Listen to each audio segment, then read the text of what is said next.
This is Where We Live. I'm Lucy Nalpathanchel in for John Dankosky. Tax liens aren't the sexiest topic, but for some property owners, they can mean the difference between keeping or losing their home. Today, Where We Live, we'll take a closer look at how these liens, and more specifically the sales of these liens, are affecting some of Connecticut's most financially vulnerable residents.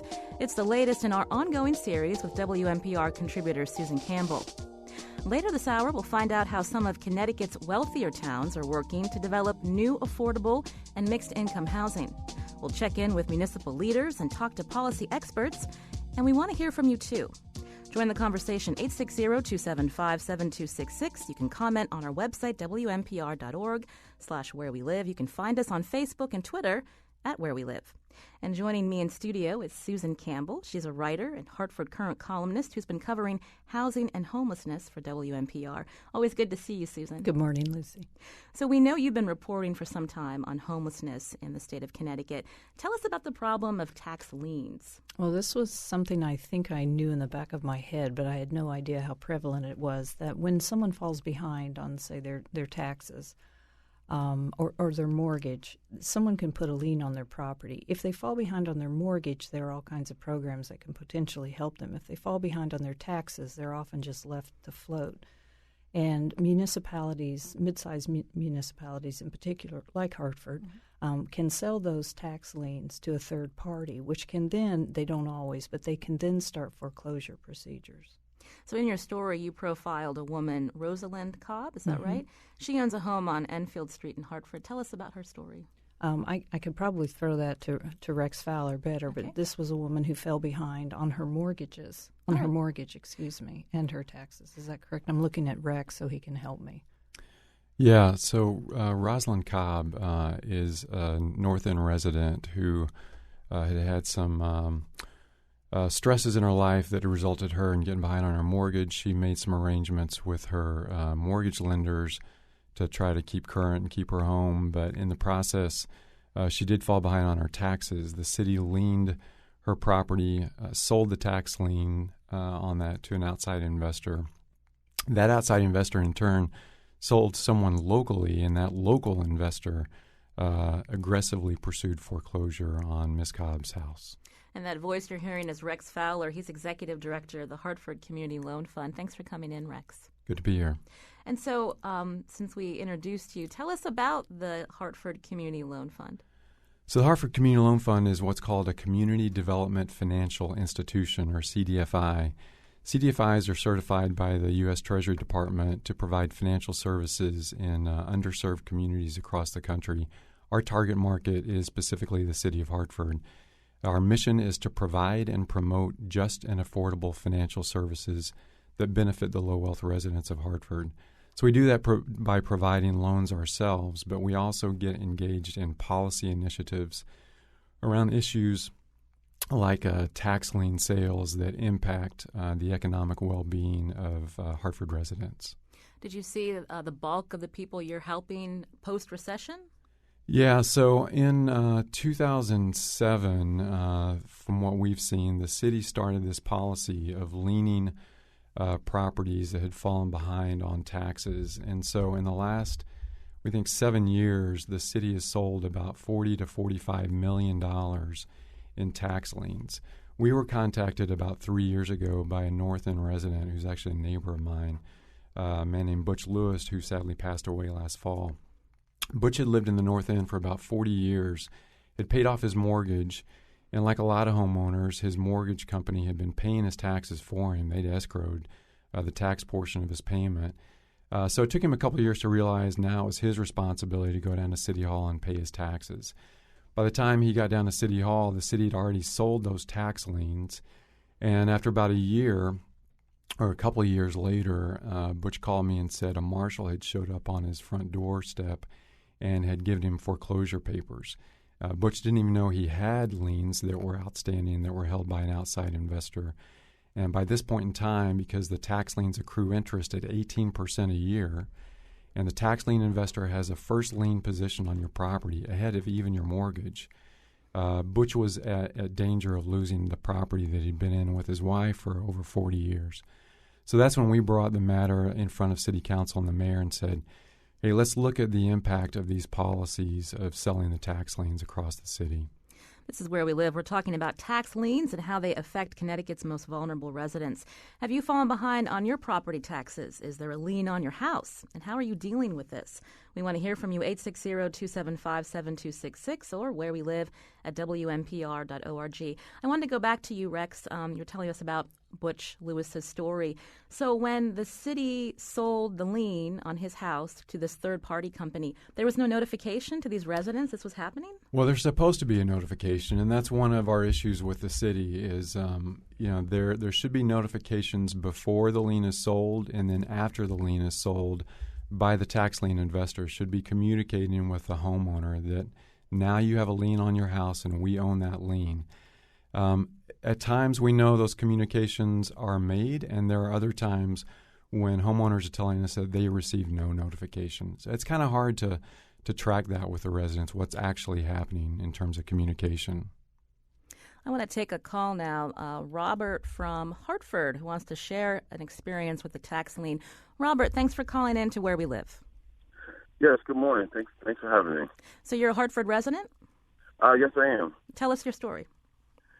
So my dad bought a property in the north end of Hartford in 1983. He was able to pay the mortgage off by 2005. 2003, he was injured and stopped working, so he fell behind on the taxes. And they accrued pretty quickly. But in 2012, the back taxes were sold to a law firm in an amount of like $15,000. So in the next 2 years, he paid actually $15,000, but the balance had jumped to $30,000. So during that time, taxes were still accruing with the city. So he entered a payment plan with the city, and then fell behind with those as well. So the city subsequently sold those to the law firm in addition to the ones that they had already owned, and then the law firm proceeded to start with foreclosure. And he had continued to pay it, and it just seems like if he had an arrangement with the city and the city kind of was working with him, all of these taxes would have been paid off. But because it went to this third-party entity, it became complicated, and before you know it, they were trying to foreclose on him. So did he ever get any notification from the city? We heard from Rex that there should be some notification that comes from the city before the lien is sold, and then even after that this has happened, so that these homeowners know, their rights. So for what I understand, he did receive notification, but enough time had passed where he was past the window of opportunity for payment arrangements on some of the taxes. So, yeah, there were some notifications, but it seems like the system is kind of, I don't know, it's not really defined, if that makes any sense. And then what happened to the property? So luckily we were able to get a loan through the Harvard Community Loan Fund. They paid off the back taxes and also gave us some additional money to rehab the house. And now it is becoming a income generating property for my dad. I wanted to go back to you, Rex. Thank you, Robert, for telling us your story. I appreciate it. Thank you. If I wanted to go back to you, Rex, we had talked about the city needs to notify property owners before this happens. But isn't there another layer to the story? So once the third-party company has these liens and they're able to accrue at 18%, if your nonprofit is not helping them, are they getting notifications from, say, these high interest lenders who say, look, we know you may lose your home, we can help you, but that interest rate is even higher than 18%? Yeah, so that's a good question. And what we've seen is the greatest danger here is not that people wind up losing their homes. Some people do wind up losing their homes. But what typically happens is when the property owner, when foreclosure is filed against a property owner, that's a public record. And what we've seen is there are what we call hard money lenders, or sometimes I call them vulture funds, because they're kind of flying overhead looking for the wounded to try to prey upon. And these hard money lenders find out that a property owner is in financial straits. They initiate contact with them and offer to provide them a bailout loan to pay off the tax lien. But those loans are frequently at interest rates of anywhere from 15 to 25%. I had a neighbor who I knew had a tax lien filed on her house, and that lien had been sold by the city. And I contacted her grandson who lived with her just to make sure he was aware of what could happen with this tax lien. And in fact, he was aware, and they'd already been approached by a hard money lender and had already taken out a loan at about 20% interest to pay off that tax lien. We're talking to Rex Fowler. He's executive director of the Hartford Community Loan Fund. Also in studio with us is Susan Campbell, a writer, a Hartford Current columnist, and a WNPR contributor. Susan, so you had profiled Rosalind Cobb. When we look at the city of Hartford, are there specific neighborhoods, specific people that you're seeing, being victimized by this? I'm going to look like I'm throwing everything to Rex, but in this case in particular, he has the numbers. But I can tell you that, interestingly enough, the bulk of these tax liens that get sold are in economically vulnerable neighborhoods, the North End. You had some numbers. Are they pretty recent? Well, yeah, so we had actually gotten some data from the city, and we mapped out where all of the properties with liens held by outside investors are located. And there's over 1,000 properties that have liens held by outside investors in the city of Hartford. About 40% of those liens, 40% of those properties are in the North End, so the neighborhoods of Northeast, Clay Arsenal, Upper Albany, and Blue Hills. What we've then been able to do is we drilled down further and looked at the properties that actually went through the foreclosure process. And the Connecticut Fair Housing Center, Jeff Gentis, was very helpful in helping us do this analysis. What we found from that analysis is that of those properties that went through foreclosure, 61% are in the North End of the city, so in those same four neighborhoods. So while the intent of the city's policy of selling tax liens, we don't think it's meant to target folks in specific neighborhoods, clearly the impact of the city's policy of selling these liens is having a disproportionately negative impact on folks in the North End of Hartford. And let's talk about these third-party companies. I mean, who are they in the city? Who's the city of Hartford selling to? So the city enters into a contract each year. It'll be doing an RFP probably next month to select its vendor that it'll contract with for the next fiscal year, which starts on July 1st. Currently, for the last couple of years, the city has been dealing with a Texas-based company called Propel Financial Services. Propel has made a big business out of buying liens from municipalities across the country. Again, their interest is not so much taking properties, it's on that 18% interest that they can generate as a return on these investments. It's interesting timing. You said that the city is going to have an RFP for a new company to take these liens over. We know that the city of Hartford is struggling like many cities. On one hand, they need the taxes to provide services, but on the other hand, we're seeing, certain residents that are falling prey to these high interest loans to make up the difference. So, what's the solution? You said you sat on a tax lien task force for the city of Hartford? Yeah, so after Butch Lewis brought this to our attention, Butch and I went in front of the council and the mayor and tried to help the council see the impact of this policy. The mayor and the council in 2013 appointed a tax lien task force that I was invited to sit in on. The tax lien task force came up with some recommendations that the council and the tax collector, to the tax collector's credit, he's implemented a number of the recommendations that we propose. At the end of the day, it's a policy that's always going to do more harm, we think, than it does good. We understand that the city needs to collect as much as it can on the taxes that it's owed. So we understand the rationale behind the practice, but we think there are still some things that the city could do that would really lessen the negative impact on residents, especially in the communities that are already struggling. This is Where We Live. I'm Lucy Nalpathanchel in for John Dankosky. We're talking about tax liens and how they affect Connecticut's most vulnerable residents. We heard from one resident in Hartford whose father fell victim to this. What about you? Are you a city leader? Do you have a different perspective? We did reach out to the city of Hartford for this show. We did not hear back by the time of the broadcast. We'll be back shortly.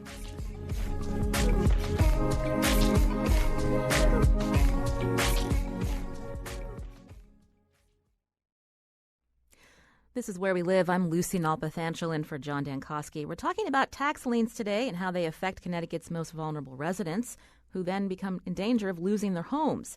In studio are Susan Campbell, a writer, Hartford Current columnist, and WNPR contributor, and Rex Fowler, executive director of the Hartford Community Loan Fund. You can join the conversation, 860-275-7266. You can comment on our website, WNPR.org, or you can find us on Facebook and Twitter at Where We Live. Joining us now is Jeff Gentis. He manages foreclosure prevention work at the Connecticut Fair Housing Center, and he co-supervises a foreclosure clinic at Yale Law School. Hi, Jeff. Hi, Lucy. Thanks for having me. Thank you. Tell us about the work you're doing at the Connecticut Fair Housing Center. A lot of the work that we end up doing at the Fair Housing Center is we're between the law school's clinic and the Fair Housing Center, the only organizations in the state that do nonprofit representation and advocacy for homeowners facing foreclosure. So we speak to a lot of organizations like Rex's. We hold clinics, we run manuals for homeowners facing foreclosure, and then some of the worst cases, we actually do represent homeowners. We also serve as the primary advocates for homeowners facing foreclosure at the state legislature. So this hour we focused on Hartford, but how are other cities and towns in Connecticut handling delinquent property taxes and selling these tax liens? It's been interesting. We knew about a few of the cities that were engaged in this, and then thanks to some of the work that we've been doing, some of the other towns have come out of the shadows, and we've seen that some of the other relatively large cities, Bridgeport, Danbury, and then some places like West Haven are pretty aggressive in selling off their tax liens. And we've also seen some cities, some towns have started to sell off sewer liens, which are tend to be $200, $300 a year type bills, but also accrue that same 18% interest that Rex referenced, and are selling them off to third-party investors. You mentioned these cities and towns that have come online by selling liens. When did that practice begin? Was it in the mid-2000s? That's a good question. I think it's been going on in one way or another for at least 15, 20 years.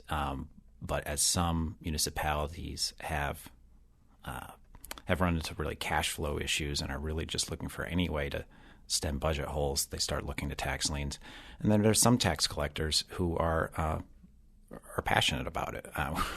We've met one who I called the Pied Piper of tax lien assignments, and is really trying to spread the word to other tax collectors that they should be doing this. It makes things easier administratively for the tax collectors, and it provides cash more quickly to the cities and towns who, frankly, are the ones who are supposed to be getting the benefit of the 18%, not the people they sell the liens to. Mm-hmm. But it doesn't seem to be diminishing. I wanted to go back to Susan Campbell, who did some reporting on this in the city of Hartford. You made a point during the break that, maybe the cities and towns are then getting the money that they need for services, but what is it doing to these individual neighborhoods? Exactly. And I can completely understand. Everyone is operating on a deficit, and deficits can't be left alone. But when you go short term and you raise money quickly by selling these tax liens, what a lot of municipalities aren't looking at is the long-term effect on neighborhoods, not just the individual homeowners, which can be catastrophic. But if you foreclose on a property and it sits there, then the grass grows and the property deteriorates, as does the value of the properties around that neighborhood. So you're basically draining blood out of a neighborhood to fix your tax or your deficit woes. Before we get to a call, I wanted to go back to you, Jeff. So you're down in New Haven right now. So New Haven has the same challenges that cities like Hartford do. What are they doing that's different? New Haven just handles the tax foreclosures themselves.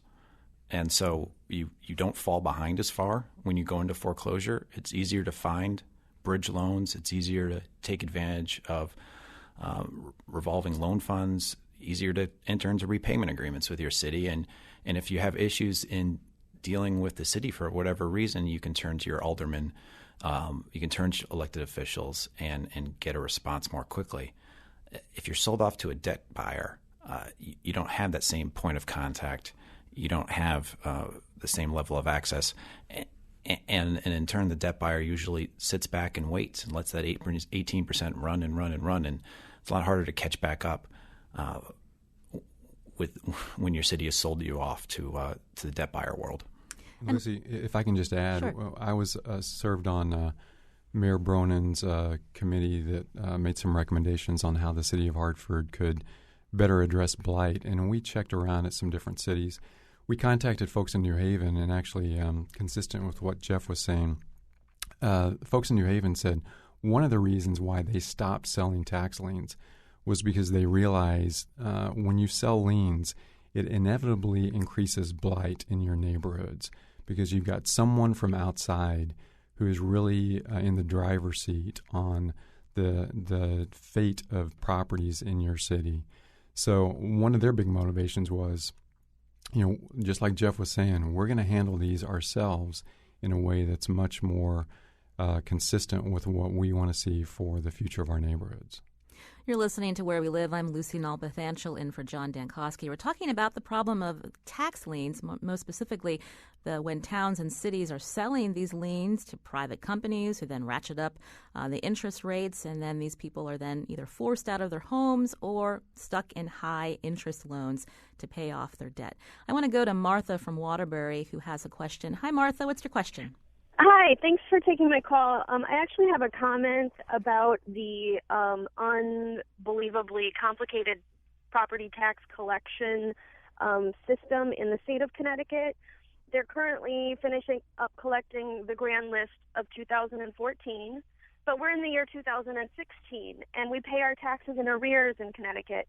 And it's very complicated, and I believe that it takes advantage a little bit of the vulnerable who don't understand the system, especially people who, like you said earlier in the program, don't have a mortgage and their taxes are not being paid by escrow anymore. And I do title searching for attorneys, and sometimes I do tax lien foreclosure searches. And a lot of times when I'm in the tax collector's office, taxpayers come in and ask questions. Most people do not understand the system. I just was wondering if your guests have any comments on the potential to make the system more easily understandable for the homeowners, the taxpayers, so that they do not get into these situations in the future. All right, Martha, thank you for your call from Waterbury. I want to go down to you, Jeff, down in Yale right now. Tell us about, how can we make the system less complicated for people in the state? Well, it's we weren't able to. We haven't tried to take on the entire property tax apparatus yet. I mean, one of the proposals that we had, though, this past session was to provide some level of regulation around the third-party buyers. Right now, these buyers not only are unregulated, but they actually enjoy some exemptions from consumer protection laws that municipalities were the intended beneficiaries of. In other words, they step into the same shoes as municipalities, and so they're not subject to laws concerning unfair trade practices, for instance. And so we proposed, worked with legislators to propose a bill that would fix that would provide some basic protections like, hey, if you call the tax lien buyer and you ask, how much do I owe, they have to get back to you. Or when they foreclose on you, particularly because we have some questions about the relationships between the attorneys who handle tax lien foreclosures and the tax lien investors themselves. We put some caps on the fees that the attorneys can charge. We put a requirement in that they evaluate the homeowner in good faith to see if the homeowner could possibly repay the loan over a 2-year period. And then the state does have a program through the Connecticut Housing Finance Authority that provides loans to people who are behind on their mortgage, but who, by virtue of their credit history, could show that they could pay it back. And it allows the people who have mortgages to catch up on their taxes and their condo fees, coincidentally. And we look to expand that program to people who don't have mortgages and yet are behind on their taxes. And so we'd put a bill forward that would help, maybe not address all the communication issues, but would provide some protections for homeowners. We're almost out of time for this segment, but I want to go back to Rex. Again, you sat on the City of Hartford's task force looking at liens and other issues. I mean, other ways to help residents throughout the state figure out their system?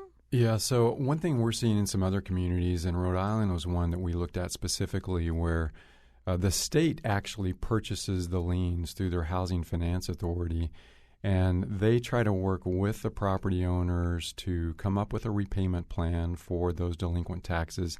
But more importantly, what we saw that they've been doing is they provide foreclosure prevention counseling. So they provide a high degree of counseling assistance to folks, just like your caller from Waterbury mentioned. It can be a really confusing process. And so all the foreclosure prevention assistance that's out there now is predominantly around mortgage foreclosure prevention. There's not really resources allocated toward tax lien foreclosure prevention. So we think, one idea for the city or for the state would be to allocate some resources to be able to provide foreclosure prevention around tax lien foreclosures that are happening. One real quick question or comment before we go to break. And, when we look at the General Assembly, these lawmakers are beholden to the towns that they represent. I can't imagine that municipal leaders want the state to meddle in how they can maybe get their revenue stream if they're selling to third-party companies so that at least they're getting something back. Yeah, and again, I don't think the effort is to choke off the stream of funds into the cities. I mean, the cities should be collecting 100% of what the taxes that they're owed. What we're trying to do is focus on minimizing the negative impact of these tax lien sales, and we think there's a number of things the city can do toward that end. Thank you, Rex Fowler, Executive Director of the Hartford Community Loan Fund, in studio with us. Also, Jeff Gentis manages foreclosure prevention work at the Connecticut Fair Housing Center. Thanks for coming on. And Susan Campbell, always a pleasure to see you. I'm Lucy Nalpathanchel, in for John Dankosky. This is Where We Live. I'm Lucy Nalpathanchel, in for John Dankosky. Coming up tomorrow, Connecticut Governor Dannel Malloy is back in studio to talk about the state's budget challenges, the latest layoffs, and other issues facing the state. You don't want to miss it. And then you can call in with your questions and comments for the governor live. That's Friday on Where We Live. Today we're focusing on housing issues in the state. You can join the conversation. Comment on our website, WNPR.org, or find us on Facebook and Twitter at Where We Live. In studio with me now is Katie Schaefer. She's Deputy Policy Director at the Partnership for Strong Communities, and she's here to tell us more about efforts around the state to create more affordable housing. Hi, Katie. Hi, thanks for having me. Thank you. So when we think about affordable housing, often it's what are we doing in cities historically? So can you talk about, why that was and then the shift that we're seeing now? Sure. Well, housing development, like a lot of development, is not only a response to market forces, supply and demand, but also to specific town-level conditions. So while demographics and demand might change, often the zoning and infrastructure and the community engagement that's needed to facilitate development might not be in place. So in Connecticut, where most of our towns built the bulk of their housing from 1970 on, that was for the boomer population and their growing families. So these became our bedroom communities and resulted in a housing landscape that was skewed primarily towards single-family homes. And then zoning and other practices ensured that. Cities, however, historically have always had a lot of multifamily and affordable housing because that's where our factories were, and the factories needed to provide housing for their workers. They had the infrastructure to allow for the density. There was little community opposition. The land was less expensive, so that's where development was most feasible. But today, many towns are realizing that they need to provide more affordable housing choices. The demographics have so dramatically shifted, and the demands coming from working families suffering under stagnant wages, young professionals entering the job market saddled with education debt, and seniors seeking to downsize but with minimal savings. So these groups need smaller, affordable housing options proximate to employment services, healthy food, and transit. 153 of our 169 towns are projected to see a decrease in their school-age enrollment by 2025. So towns need to tackle how are they going to adapt to that head-on. So how's the Partnership for Strong Communities working with these towns, these wealthier towns, to develop this kind of housing? Well, proactive housing development outside of cities was really catalyzed by the launch of the state's incentive housing program almost a decade ago. And through this program, together with the Partnership's Home Connecticut campaign, towns examined their housing stock and their changing population alongside the existing zoning regulations to determine what kind of housing was needed, what it should look like, where it's best suited in town. Leaders and residents started to realize that creating more housing choices was in their interest. The demand was not nebulous, but rather was coming from their own residents who were struggling to get by, and it was very much needed to attract the town's next generation. So over 40% of Connecticut's towns have participated in this program, and along the way, they've debunked a lot of the myths surrounding affordable housing. What is it, who needs it, and perceptions around effects on crime, property values, and demands on services in schools. And name some of those towns that you're talking about specifically. Sure, and we've had events throughout the year, and especially last month we featured 5 towns that have made great progress and are at various stages in the process. So Fairfield recently broke ground on a 101-unit mixed-income, mixed-use project right by the train station. Guilford's identified sites for development. Simsbury, Brookfield, South Windsor, Stonington, Westbrook, Barkhamsted. But the point that I like to highlight is that it's not just about one development. It's about developing a sustainable approach that consistently and proactively encourages housing affordability and diversifies choice in all housing considered. So I'll give you an example. In 2012, Ferry Crossing opened in Old Saybrook. That was a 16-unit rental development. It was located on a bus route in a residential neighborhood, and through its success, so its physical design, its location, professional management, today, a 186-unit project is currently under construction right next to the Shoreline East train station, which includes an affordable set-aside, requires no public subsidy, and that's really the gold standard. We're actually having an event next Monday, a multifamily speed dating event, to bring together towns with development professionals from across the region. Okay, so we'll get to that event soon, but on the phone right now is one of those towns you mentioned, the leader of the town of Newtown, Pat Lodra, the town selectman. Thanks for calling in, Pat. Well, good morning, and thank you for including me.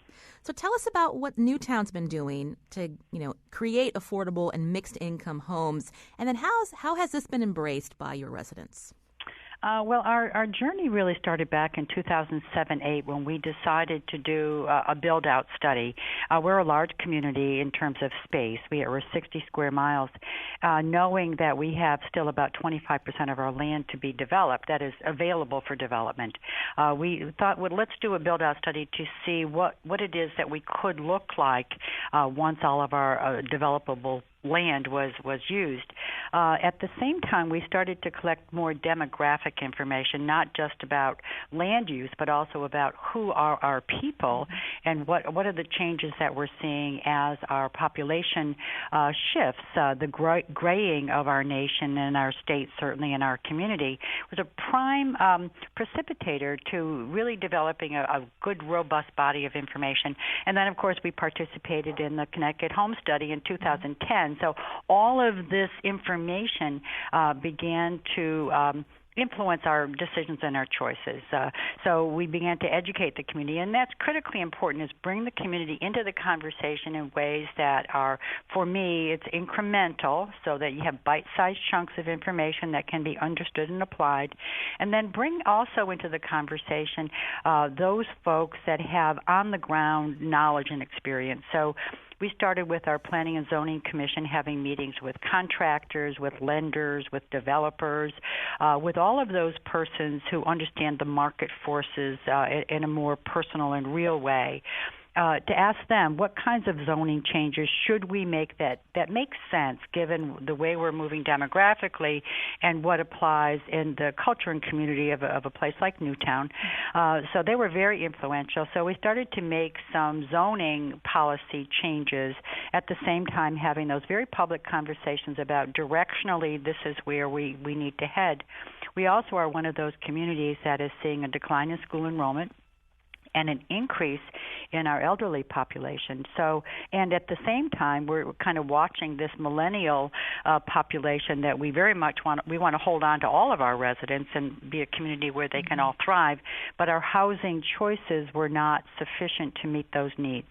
So we need to better understand the lifestyle choices of millennials. We need to understand that the 4-bedroom, 4,000 square foot, 2-acre housing setup is not necessarily going to be attractive to our future generations. And if we're going to grow, and a community in terms of its economic viability has to continue to grow and develop, or we are moving backwards. So we know that if we're going to continue to grow and attract commerce, attract folks, to either remain or come to our town, that we have to have housing options that speak to their lifestyle choices and their economic status. So we slowly are generating projects. We have the conversation has been very healthy in our community about increasing density. We have two viable projects that are in the pipeline now. So I think there is philosophically, I think we are there. I think our residents understand that we need to look differently at who we are and how to use our land, and we welcome those changes, that we will be a more vibrant, richer, culturally richer community when we are diverse. So we're moving in that direction.